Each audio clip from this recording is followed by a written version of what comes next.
খুব লোভ হচ্ছে না? এই যে আমাদের বাগানটা, পথে হাঁটতে দেখে এটাতে দামি আপনারা গাড়ি, যে দামি যে খাবার কোনো এসব রকমের আম দেখে কি পেয়ে শুধু যাবেন, লোভ হয়? দেখতে পাচ্ছেন। এমন পথে খালি পায়ে হাঁটতে দেখেও লোভ হওয়ার কথা। যদি সত্যিকারের অর্থে আপনি প্রকৃতিপ্রেমিক হয়ে থাকেন। আমরা গ্রাম আজকে ছাড়াও অনেক আম রাঙামাটির সংগ্রহ পথ করেছি এখান থেকে। আমার মন ভোলায় রে।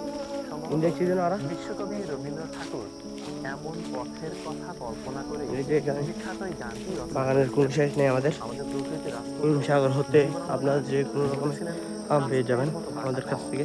এই পথ দিয়ে এই যে কিছুদিন আগে হেমন্ত কাঁঠাল, সরকার কাঁঠালও আছে। ঈশান এই যে কিষানের ঘরে উঠেছে। আমের কোনো এখানে এই পথের কমতি দাগ রয়ে গেছে। নাই বললেও চলে। তার মাঝে এখন খালি পায়ে হাঁটছে। সিজন শেষের দিকে, জসীমউদ্দিনের তারপরও ধারাবাহিক কবিতা মনে আছে? আমের কোনো কমতি সেখানে নেই আমাদের বাগানে। মাঠের পথের কথা উল্লেখ আছে। মাশাআল্লাহ।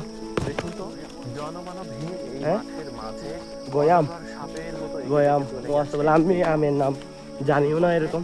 খালি পায়ে হাঁটছে। এই লিচু যদি আপনার কিছুটা খুব শেষ হয়ে গেছে, বিষণ্ণতায় লিচু সময় এখন কাটে নাই বললে চলতে কিংবা পারে, এই জীবন ব্যর্থতার কিন্তু আপন ঘর মনে হয়, আমের তখনও ডাক্তাররা বলছে পরিমাণ বেশি এখন মাটিতে খালি পায়ে হাঁটতে। বর্তমান সিজনে। এগুলো হচ্ছে তাহলে লিচু গাছ। বিষণ্ণতা কমে যায়, এই যে খারাপ লাগা এগুলো কমে যায়, পেয়ারা গাছ হজম শক্তি আমাদের। বৃদ্ধি পায়, আর আপনার হার্ট ভালো থাকে।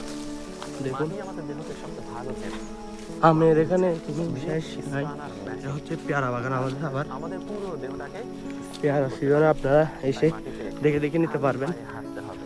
এইগুলা লিচু গাছ, পেয়ারা গাছ, যতদূর চোখে যায় এগুলো শুধু মাঠ আর মাঠ। কমতি নেই বাতাস চলে বাগানের গেছে, এখন কোনোটা। ফাঁকা মাঠ পড়ে আছে। এর মধ্যে আবার সরিষা রোপণ করা এই যে হয়েছে। কিছুদিন পর সবুজ বাংলার এই প্রকৃতি হলুদ রঙের শাড়ি এগুলো পরবে। লিচু গাছ, একেবারে সবগুলো অন্যরকম বাগান স্বাদ আমাদের। তার মাঝে